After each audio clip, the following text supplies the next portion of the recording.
ओम अज्ञानतिमिरान्धस्य ज्ञानाञ्जनशलाकया चक्षुरुन्मीलितं येन तस्मै श्रीगुरवे नमो। ओम विष्णुपदाय कृष्णविष्टाय भूतले श्रीमते जयपताकास्वामिने नामिने नमो आचार्य पदाय हिताय कृपपदाय गौरपदादामोदाय मगरगामिताय नमो। ओम विष्णुपदाय कृष्णविष्टाय भूतले श्रीमते भक्तिवेदांत स्वामिने नामिने नमस्ते सरस्वती देवे गौरवाणी प्रचारिणे निर्विशेष शून्यवादी पाश्चात्य देशकारिणे गुरुवे गौरचंद्राय राधिकाय तदालय कृष्णाय कृष्ण भक्ताय तद्भक्ताय हरे कृष्ण। কে করতে চান? সর্বপ্রথম মাতাজি পড়ুন।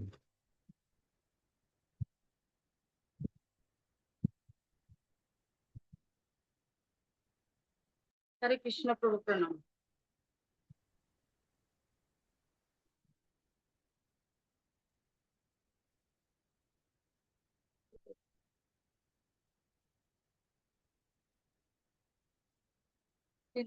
ছিল প্রভুপাদ তাদের বুঝিয়েছিলেন যে এই জড় জগৎ হচ্ছে দুঃখ দুর্দশাপূর্ণ একটি স্থান, প্রকৃতি নিষ্ঠুর। সকলেই মনে করত যে আমেরিকার প্রেসিডেন্ট কেনেডি হচ্ছে সবচাইতে সৌভাগ্যবান এবং সবচাইতে সুখী মানুষ। সারা পৃথিবী জুড়ে ছিল তার যশ, কিন্তু এক সেকেন্ডের মধ্যে ছিল প্রভুপাদ তার আঙ্গুল দিয়ে জুড়ে তুলি দেন।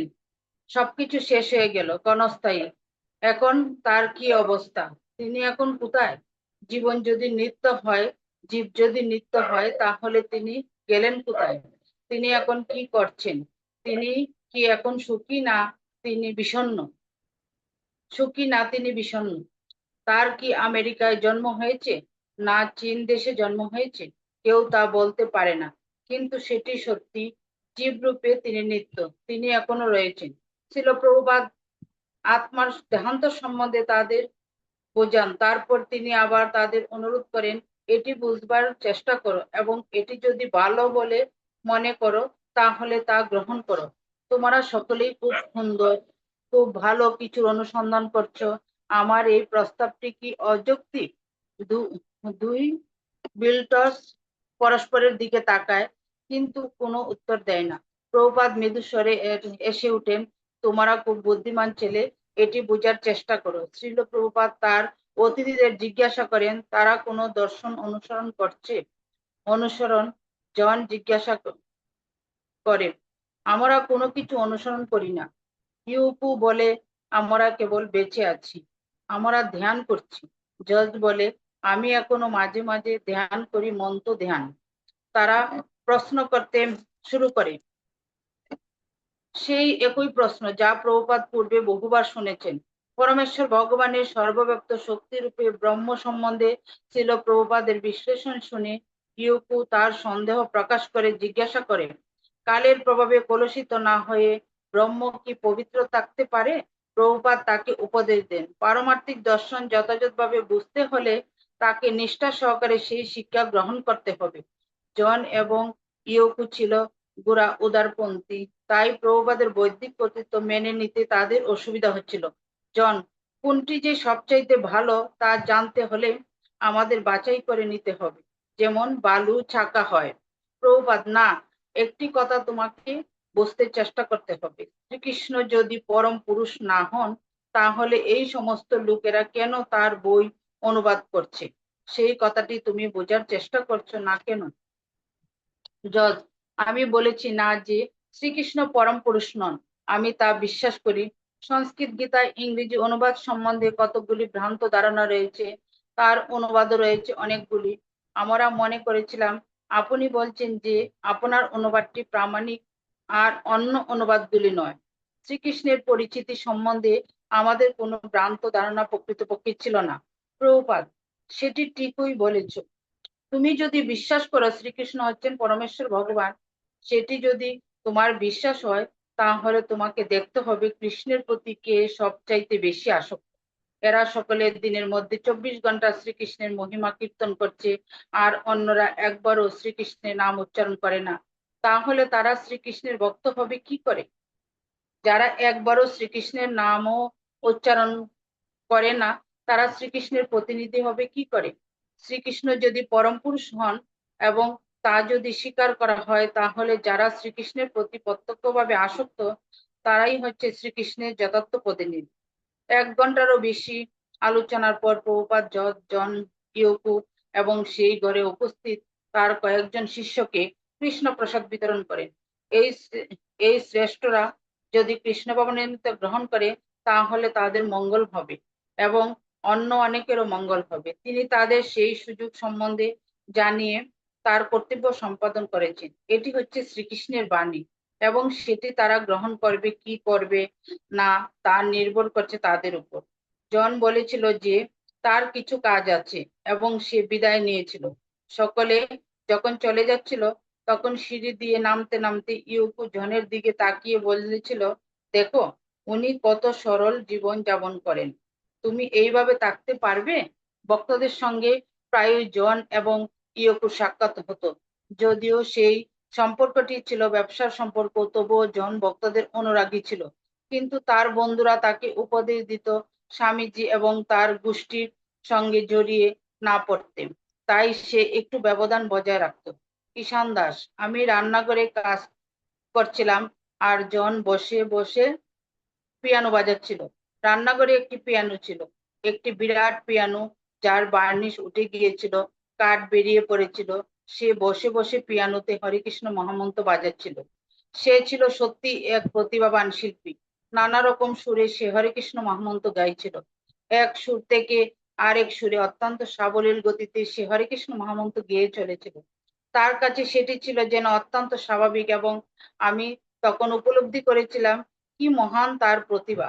এইভাবে সে আমাকে আনন্দ দান করছিল এবং স্বভাবতই সে নিজেও আনন্দ উপভোগ করছিল। এইভাবে সে যখন গভীর উৎসাহ ও উদ্যম সহকারে পিয়ানো বাজিয়ে হরেকৃষ্ণ মহামন্ত্র কীর্তন করেছিল, তখন তার স্ত্রী ইয়োকো ওনো নাইট গাউন পরে সেখানে এসে অত্যন্ত বিষণ্ণভাবে বলতে থাকে, জন আমার বিষণ্ণ মাথা ধরেছে, দয়া করে এখন তুমি এটি বন্ধ করে আমার সঙ্গে উপরে আসবে। জন ছিল ভিন্ন প্রকৃতি। সে প্রভুপাদের প্রতি আসক্তি সে প্রভুপাদের প্রতি আকৃষ্ট হয়েছিল। যখন এক ভক্ত তাকে জিজ্ঞাসা করে, সমস্ত বিটলসদের মধ্যে তুমিই কেবল উৎসাহী হয়েছ কেন? জর্জ উত্তর দিয়েছিল, এটি আমার কর্ম। আমার কুষ্ঠিতে আধ্যাত্মিক দিকটি খুব প্রবল। জর্জ হ্যারিসন, আমি যেমনটি মনে করেছিলাম প্রভুপাদকে ঠিক সেইভাবে দেখেছিলাম। তার সঙ্গে সাক্ষাৎকারের সময় তার প্রতি আমার ভয় এবং শ্রদ্ধা মিশ্রিত এক মিশ্র অনুভূতি ছিল। তার সঙ্গে সাক্ষাৎকারের পর সেটি আমার সবচাইতে ভালো লেগেছিল। আমার মনে হয়েছিল তিনি যেন একজন বন্ধুর মতো। আমি খুব স্বাচ্ছন্দ্য বোধ করেছিলাম। পরে অবশ্য সেটি আরো সহজ হয়ে গিয়েছিল, কারণ তিনি যে কি বলেছিলেন তা আমি পুরোপুরি বুঝতে পারছিলাম না এবং সেখানে উপস্থিত থাকার উপযুক্ত যোগ্যতা আমার কাছে কি না সেই সম্বন্ধে আমি নিশ্চিন্ত ছিলাম না। কিন্তু পরে আমি অনেক স্বাভাবিক বোধ করেছিলাম এবং তার সঙ্গে খুব সহজভাবে মিশতে পেরেছিলাম। আর আমার প্রতি তিনি ছিলেন অত্যন্ত স্নেহশীল। অন্য আর 5 জনের সঙ্গে তিনি যেভাবে কথা বলতেন আমার সঙ্গেও সেইভাবে কথা বলতেন। তিনি সব সময় কেবল শ্রীকৃষ্ণের কথাই বলতেন এবং যে যে সেখানে উপস্থিত থাকতো সেই তার কৃষ্ণ কথা শুনতে পেত। সব সময় তিনি ছিলেন একই রকম। এমন নয় যে তিনি এক সময় বলবেন হরে কৃষ্ণ মহামন্ত্র কীর্তন করতে এবং তারপরই বলবেন না না আমি ভুল বলেছি। তিনি সব সময় একই রকম ছিলেন। তাকে দর্শন করে সব সময় এক অদ্ভুত আনন্দ অনুভব হতো। কখনো কখনো কোনো পরিকল্পনা না করেই আমি তার কাছে যেতাম। আমার মনে হতো সেখানে যাওয়াটা যেন আমার উচিত এবং তারপর যখন আমি ফিরে আসতাম তখন এক অপূর্ব অনুভূতিতে আমার হৃদয় ভরে থাকতো। আমি জানতাম যে তিনি ব্যক্তিগতভাবে আমার প্রতি উৎসাহিত হচ্ছিলেন। তা আমাকে সব সময় আনন্দ দিত। ওকে জয় ওকে ওকে শ্রীকৃষ্ণ। ওকে হরে কৃষ্ণ। তো আমরা দেখতে পাচ্ছি যশ কিভাবে প্রভুপাদের প্রতি আকৃষ্ট হচ্ছে। ওকে, টিঙ্কু বাবু বলুন।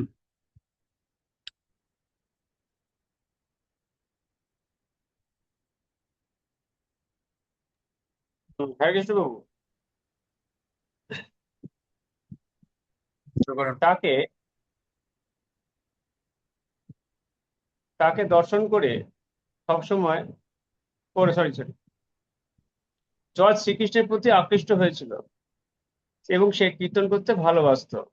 প্রভুপাদের সঙ্গে সাক্ষাৎ হওয়ার আগেই ভারতে যাওয়ার ফলে এবং কয়েকজন যোগীর সঙ্গে পরিচিত হওয়ার ফলে সে শ্রীকৃষ্ণ সম্বন্ধে জেনেছিল। তবে শিল প্রভুপাদের উপদেশের মাধ্যমে সে বিশেষভাবে জানতে পারে যে শ্রীকৃষ্ণই হচ্ছেন পরম তত্ত্ব, সর্বকারণের পরম কারণ। জর্জ কৃষ্ণ উন্মুখ হওয়ার যে নানা উপায় রয়েছে তা উপলব্ধি করতে প্রভুপাদ আমাকে সাহায্য করেছিলেন, যেমন কৃষ্ণ প্রসাদ গ্রহণ করো।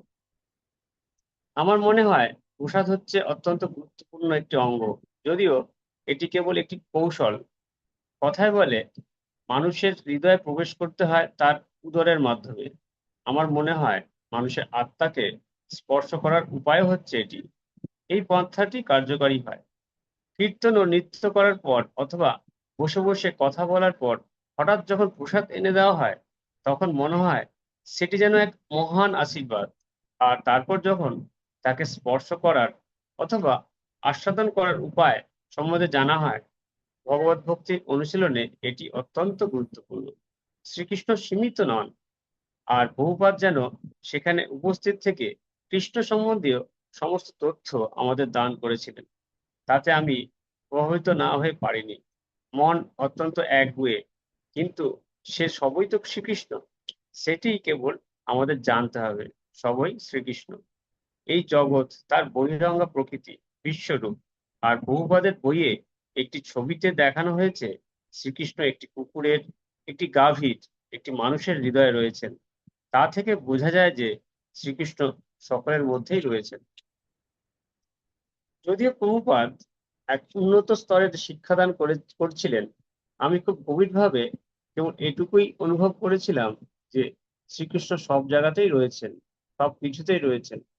প্রভুপাদ শ্রীকৃষ্ণের বিভিন্ন দিক সম্বন্ধে বিশ্লেষণ করেছিলেন এবং তিনি এমন এক জ্ঞানের পন্থা দেখিয়েছিলেন যাতে সর্বত্রই একজন পুরুষ রূপে শ্রীকৃষ্ণকে দর্শন করা যায়, অর্থাৎ এমন কিছু নেই যেখানে শ্রীকৃষ্ণ নেই। প্রভুপাদের চোখে জর্জ ছিল একজন খুব ভালো ছেলে এবং একজন কৃষ্ণ ভক্ত। শ্রীমদ্ ভাগবতে বলা হয়েছে, যে মানুষ ভগবত ভক্ত নয় এবং ভগবানের দিব্য নাম উচ্চারণ করে না, তার কোনো গুণই থাকতে পারে না। ভারতবর্ষে বহু স্বামী, বহু যোগী, এমনকি যারা নিজেদের বৈষ্ণব বলে পরিচয় দেয়, তাদের শ্রীকৃষ্ণের দিব্য নামের প্রতি কোনো রকম বিশ্বাস অথবা আস্থা ছিল না। কিন্তু জর্জ হরে কৃষ্ণ মহামন্ত্র উচ্চারণ করতে ভালোবাসতো এবং তার গানে সে শ্রীকৃষ্ণের দিব্য নাম কীর্তন করেছিল এবং তার সেই সঙ্গীত সমস্ত পৃথিবী জুড়ে প্রচন্ড জনপ্রিয়তা অর্জন করেছে। এইভাবে সে তার সঙ্গীতের মাধ্যমে শ্রীকৃষ্ণের সেবা করছিল এবং এটি হচ্ছে পার্থক্য। মিস্টার জর্জ হ্যারিসন হচ্ছে এক অত্যন্ত বুদ্ধিমান ছেলে এবং শ্রীকৃষ্ণের কৃপায় সে অত্যন্ত সৌভাগ্যবানও। প্রথম দিন সে জন লেননের সঙ্গে আমার সাথে দেখা করতে এসেছিল এবং আমরা প্রায় 2 ঘন্টা ধরে আলোচনা করি। সে আমার সঙ্গে আরো কথা বলতে চেয়েছিল, তবে এখন তাকে লিভারপুলে তার অসুস্থ মাকে দেখতে যেতে হয়েছে। বহুবার জর্জকে একজন অত্যন্ত ধনী ব্যক্তির রূপেও দর্শন করেছিলেন এবং শ্রী চৈতন্য মহাপ্রভু অত্যন্ত কঠোরভাবে তার ভক্তদের নির্দেশ দিয়ে গেছেন যে সন্ন্যাসী যেন বিষয়ীদের সঙ্গে মেলামেশা না করে। আবার সেই সঙ্গে শ্রী চৈতন্য মহাপ্রভু এই শিক্ষাও দিয়ে গেছেন যে কৃষ্ণ ভগবনামৃত প্রচারের অনুকূল যা কিছু তা ভক্তকে গ্রহণ করতে হবে। এই ছেলেটি যদি আমাদের আন্দোলনে সাহায্য করে তাহলে অনেক সুবিধা হবে, কারণ সে হচ্ছে অত্যন্ত ধনী। সমৃদ্ধিশালী ব্যক্তিদের সঙ্গে পরমার্থবাদীদের খুব সাবধানে মেলামেশা করতে হয়। প্রচারের খাতিরে অনেক সময় তাদের সঙ্গে আমাদের মেলামেশা করতে হয়। তা না হলে শ্রী চৈতন্য মহাপ্রভু কৃষ্ণ ভক্তদের বিষয়ের সঙ্গে মেলামেশা না করতে কঠোরভাবে নির্দেশ দিয়ে গেছে ছিল। কিন্তু শ্রী রূপ গোস্বামীর কাছ থেকে আমরা নির্দেশ পেয়েছি যে কৃষ্ণ ভবনামৃত প্রচারের অনুকূল যা কিছু তা আমাদের গ্রহণ করতে হবে। প্রভুপাদ খুব সতর্কতার সঙ্গে জর্জের সঙ্গে মেলামেশা করছিলেন। তিনি তাকে ভগবানের নাম কীর্তন করতে, ভগবানের প্রসাদ গ্রহণ করতে এবং তার সমস্ত কর্ম ভগবানকে নিবেদন করতে অনুপ্রাণিত করছিলেন। জর্জ প্রভুপাদ কখনো আমাকে বলেননি যে আমি যা করছি তা করা আমার উচিত নয়। আমি শুনেছিলাম যে ভক্তদের কাছে তিনি আমার ভক্তির প্রশংসা করেছিলেন, কারণ আমি আমার গানের মাধ্যমে এবং অন্যান্য উপায়ে কৃষ্ণ ভক্তির প্রচার করছিলাম। তিনি অবশ্য কথা কখনোই আমাকে বলেননি, তবে আমি অন্যদের কাছে তা শুনেছিলাম। আর একটি বিষয় হচ্ছে, আমার কখনো মনে হয়নি যে আমাকে পুরোপুরিভাবে যোগ দিতে হবে। আমার মনে হয় তিনি যদি আমাকে তা করতে বলতেন তাহলে হয়তো সবকিছু বন্ধ হয়ে যেত। কখনো আমাকে বলেন, তুমি যা করছো তা সবকিছু বন্ধ করে কোনো মন্দিরে গিয়ে থাকতে শুরু করো। তিনি কখনো আমাকে মনে করতে দেননি যে আমি সেই গোষ্ঠীর একজন নই। তিনি সেরকম ছিলেন না।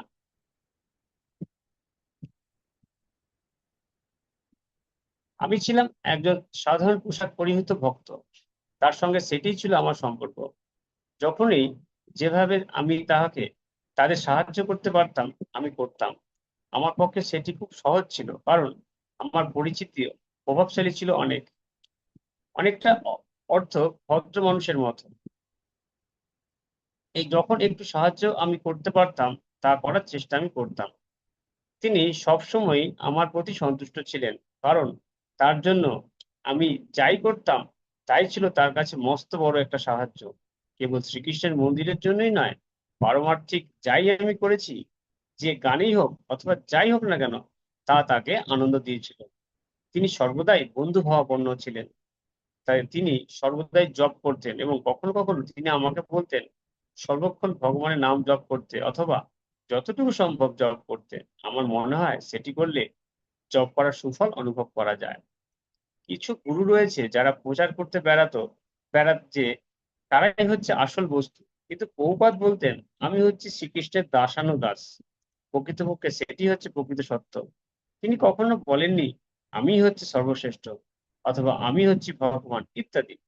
তিনি নিজেকে সব সময় ভগবানের সেবক রূপে দর্শন করতেন, এবং তা আমাকে মুগ্ধ করেছিল।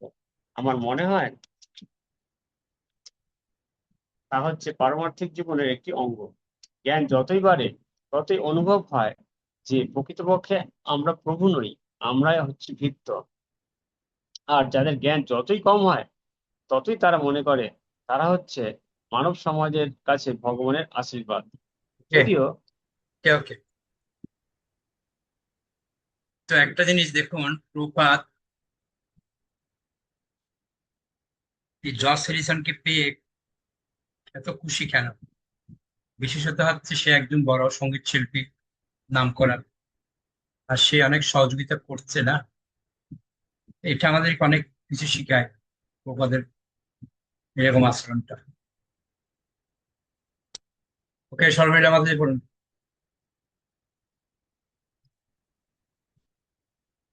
হরে কৃষ্ণ প্রভু, প্রণাম। যদিও তিনি ছিলেন একজন অত্যন্ত শক্তিশালী ব্যক্তি, পারমার্থিক দিক দিয়ে অত্যন্তই উন্নত, কিন্তু সর্বদাই তিনি ছিলেন অত্যন্তই বিনীত। আর আমার মনে হয় সেটি হচ্ছে এক মস্ত গুরুত্বপূর্ণ বিষয়, কারণ তা থেকে বোঝা যায় যে সমস্ত কথার সবচেয়ে বেশি ফলপ্রসূ হচ্ছে ব্যক্তিগত আচরণের মাধ্যমে শিক্ষা দেয়া, যা তিনি দিচ্ছিলেন। ছিল প্রভুপাদ তার পার্ষদ আর জন ও ইয়ককে এবং তাদের বন্ধু বান্ধবদের মধ্যে ছিল এক অদ্ভুত সমন্বয়।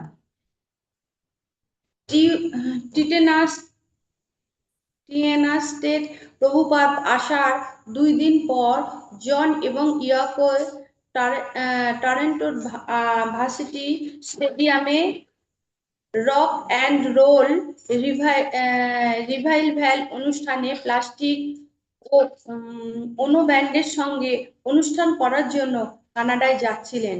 অক্টোবর মাসে জন ও ইয়াকোকে নামক রেকর্ড করেছিলেন এবং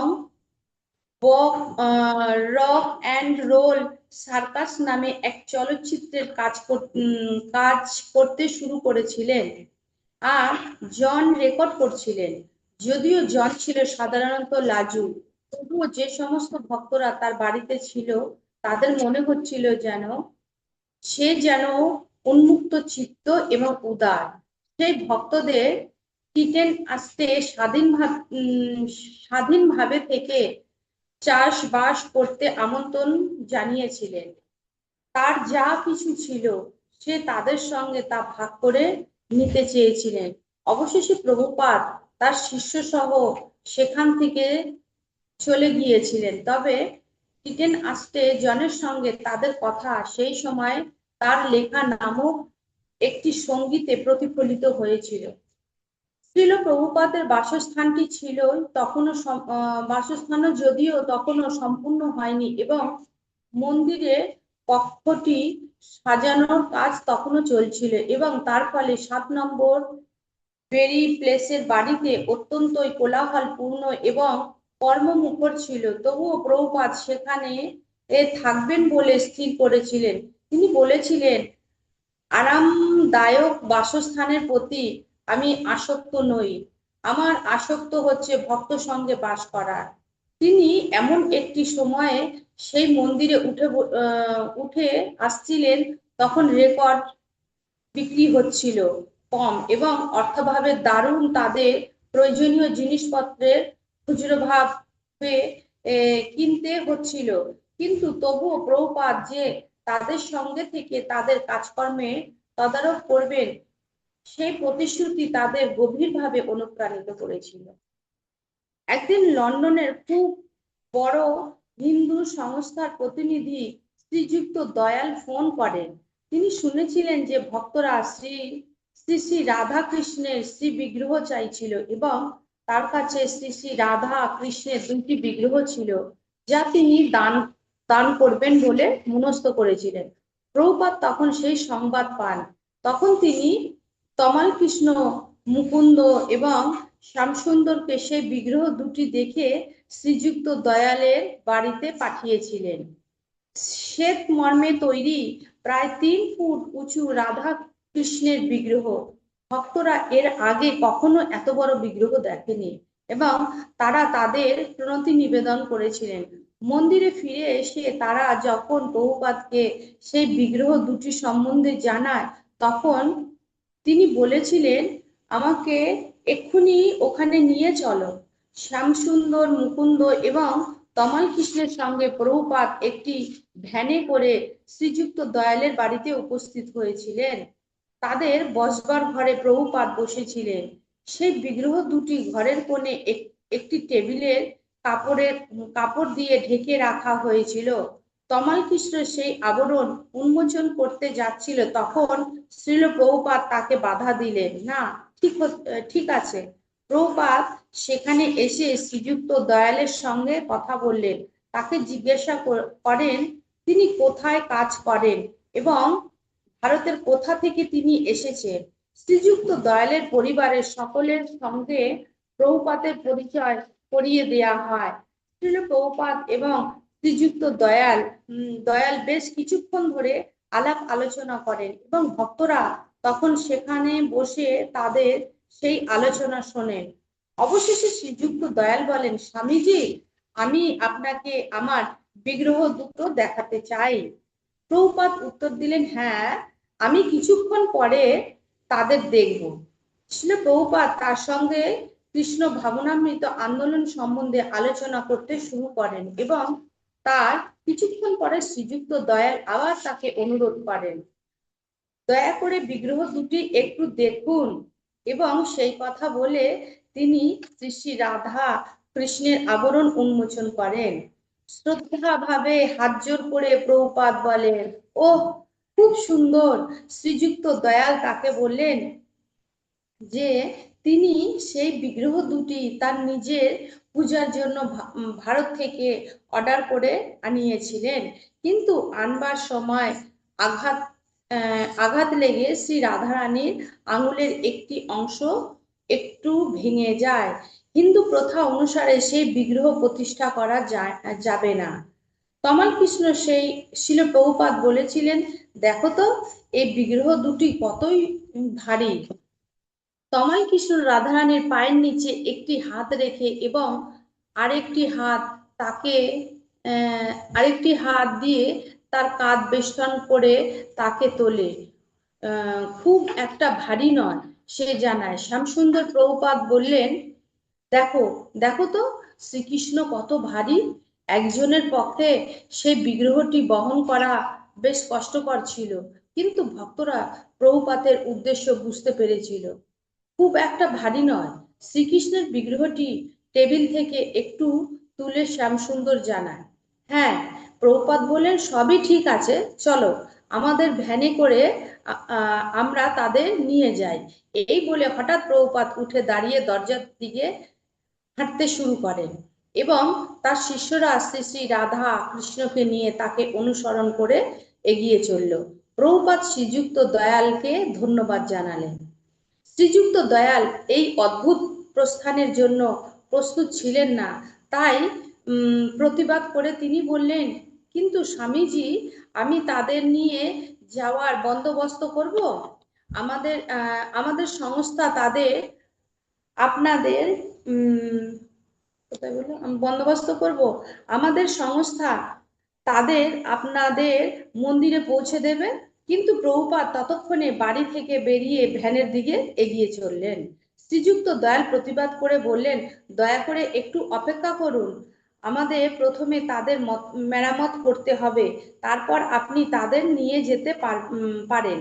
প্রভুপাদ বললেন, আমাদের জানাশোনা একজন সুদক্ষ কারিগর আছে, যে সমস্ত মেরামত করতে পারবে। প্রভুপাদ শ্রীযুক্ত দয়ালকে আশ্বাস দিয়েছিলেন এবং তার সঙ্গে তার শিষ্যদের নির্দেশ দিয়েছিলেন। তিনি ফ্যানের দরজাটি খোলেন এবং শ্যামসুন্দর ও তমাল কৃষ্ণ আস্তে আস্তে সেখানে ঢুকে খুব সাবধানতার সঙ্গে রাধা ও কৃষ্ণকে সেখানে রাখে। হাঁটু গেড়ে বসে তমাল কৃষ্ণ বিগ্রহ দুটি ধরে থাকে আর শ্যামসুন্দর ড্রাইভারের আসনে গিয়ে বসে। এখন চলো, প্রভুপাদ বলেন। গাড়ি চলতে শুরু করে। শ্রীযুক্ত দয়াল এবং তার পরিবারের অন্য সকলে ফুটপাতের ওপর দাঁড়িয়ে ছিল। জানলা দিয়ে তাদের দিকে তাকিয়ে প্রভুপাদ হাসেন। কিছুটা যাওয়ার পর প্রভুপাদ শ্যামসুন্দরকে ভ্যানটি থামাতে বলেন। তার আসনে বসে পিছনে ফিরে প্রভুপাদ বন্দনা করতে শুরু করেন। গোবিন্দম আদি পুরুষাম তমহং ভজামি। ঈষৎ নীল আভাযুক্ত শ্বেতবর্ণ কৃষ্ণ এবং তার পাশে দণ্ডায়মান অপূর্ব সুন্দরী শ্বেতবর্ণা রাধারানীর দিকে প্রভুপাদ অনেকক্ষণ ধরে তাকিয়ে থাকেন। শ্রীকৃষ্ণ কত কৃপাময়। তিনি বলেন, তিনি আমার সঙ্গে এসেছেন। তারপর তিনি শ্যামসুন্দরকে মন্দির অভিমুখে গাড়ি চালিয়ে যেতে আদেশ করেন। ওকে ওকে ওকে, একটা জিনিস খেয়াল করুন, প্রভুপাদ যাওয়ার আগে বিগ্রহ চলে গেছে, বুঝতে পারছেন? আরেকটা বিশেষ